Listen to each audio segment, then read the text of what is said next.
Dukkah beef with loaded mash.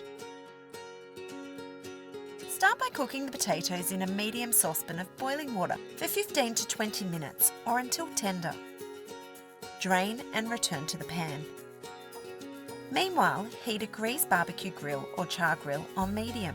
Then sprinkle the beef with the dukkah and gently press to coat. Cook the beef on the grill for 2 to 3 minutes each side or until cooked to your liking. Transfer to a plate and cover with foil, then set aside for 5 minutes to rest. Next, heat oil in a large non-stick frying pan.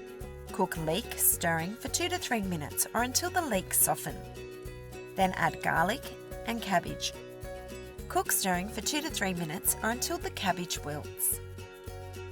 Use a potato masher or fork to mash the potatoes until almost smooth.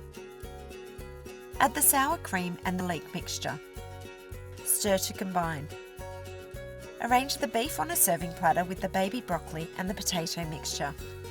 Sprinkle with thyme to serve. Enjoy this delicious twist on traditional steak and mash.